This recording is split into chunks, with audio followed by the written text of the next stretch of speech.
So are you in the market to buy a rooftop tent and you want to know what to look for? Well, I'm going to explain everything you need to know in this video right now.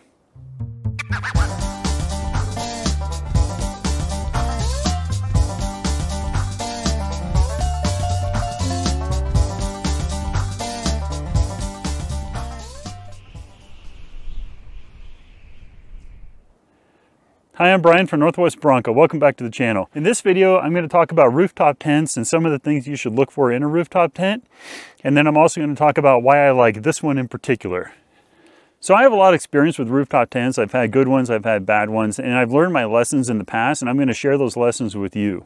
So the number one thing I'd look for in a rooftop tent is, do you fit in the tent? So first of all, kind of lay on the ground and then lay with whoever might be sleeping next to you on the ground and measure yourselves and make sure you have enough room. And once you get those dimensions, then you'll know where to start with looking for a rooftop tent, because you have to be able to fit in the thing.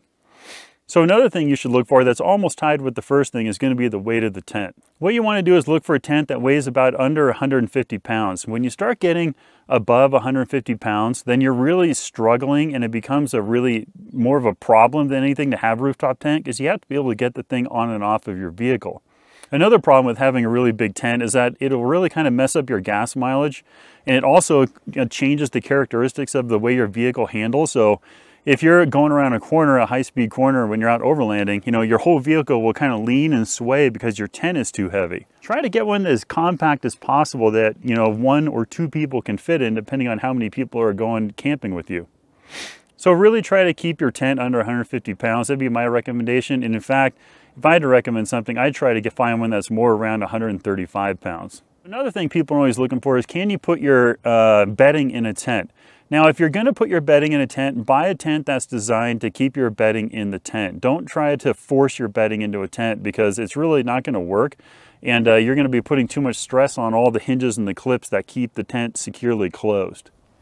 And of course, another consideration for a rooftop tent is going to be the price. I wouldn't pay more than about, I wouldn't go higher than $4,000 for a tent. I'd actually keep it more around $3,500 or less. There's plenty of tents available for under $3,500 or $2,000 range. And if they're asking for more than that, I'd move on. So now let's talk a little bit about the mattresses that come in tents. Now, 98% of the mattresses that come in rooftop tents are garbage. They're unusable and you just can't sleep on them. They're just too hard. So what some people like to do is they like to buy a blow-up mattress that basically fits the perimeter of their tent. Some tent companies will sell mattresses specifically for the tent that you have bought, or you can go on Amazon and find one that's pretty close to the perimeter of the tent. Okay, now let's talk about this tent in particular, and I'll tell you about what it is and why I chose it.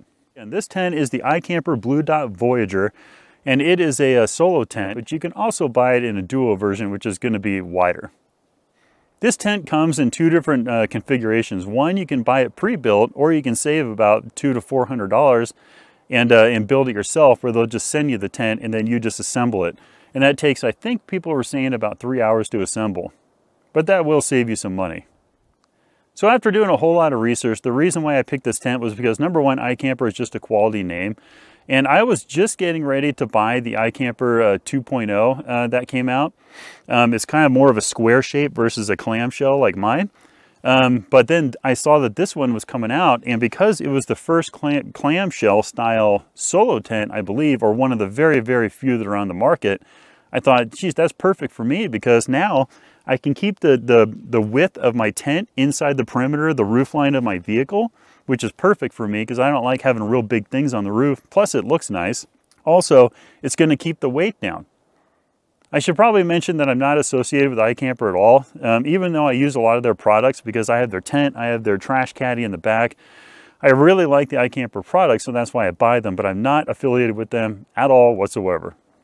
So going along with the things we talked about earlier, I measured myself, and then I measured the perimeter of this tent, and I realized that I'm going to fit perfectly in this tent. And to give you kind of an idea on how big of a human being can fit in here, I am 6'4", 240 pounds, and I fit in here very, very comfortably. Now, one disadvantage of this tent is going to be there really is not a whole lot of room for a portable heater. If I was to use a portable heater, which I do have one, and if it gets really, really cold out, I'll throw it in here just in the morning, when I wake up. And that would be the Covia Cupid heater. That's just a little tiny butane heater that would fit in here, but you got to make sure you're awake when that thing's going. because there's not a lot of room in this tent. You don't want the heater to touch anything on the outside. All right, I'm starting to get a little off topic here. All right, so now let's talk about the weight of the tent. I have thought it was very cool because not only would I fit in the tent, which was the number one thing, and then number two would be the weight. This only weighs 135 pounds. All right, so now let's talk about the mattress on this tent. This is the most comfortable mattress I've ever had in a rooftop tent. Now let's go back in time a little bit and tell you what I initially did. Was I did take the mattress out and then I put in, let me just show you, it's this thick right here.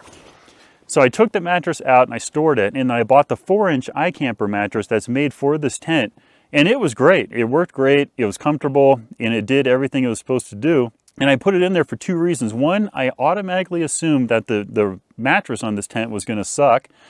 And two, I wanted to see if I can squeeze my bedding in here if I use an inflatable mattress, because as we talked about earlier, you can flatten a deflated mattress to nothing, and then you can fit a sleeping bag in there. And then I realized that with my sleeping bag, which I use the 0 degree Wiggies bag, which is super thick and comfy, I couldn't get the tent closed even by doing that. Another thing I got tired of doing was deflating and reinflating the mattress. I have an onboard compressor on my Bronco, and I would run the hose up here and fill it up. And I gotta tell you, when you're out doing what I'm doing, which is very minimal camping, and you're just moving from spot to spot camping, every night's a new spot, you get really, really sick and tired of trying to get all the air out of the mattress and then having to come back and reinflate the mattress. So what I did was an experiment. I took the 4-inch out and I put in the factory mattress that I took out of it automatically when I got it, and I put it in. I said, I'm gonna do one trip and see how it goes. And I was shocked to find that I was actually very, very comfortable with this mattress. So I'd highly recommend just keeping the factory mattress that comes in it and holding off on that 4-inch inflatable mattress, because honestly, I really don't think you're gonna need it.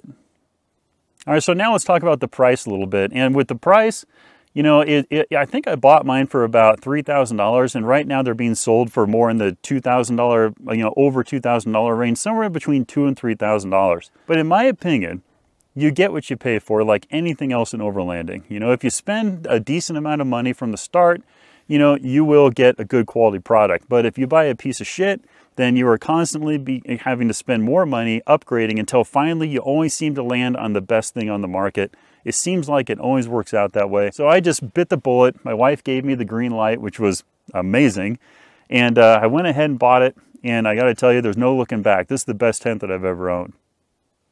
So another reason I picked it is because I do have traction boards that I want to mount to the top. Now, when I first bought this tent, they did not have anything available yet on mounting anything on this tent, including tools along the side of the exoskeleton and things on the top, because it does have crossbars on top.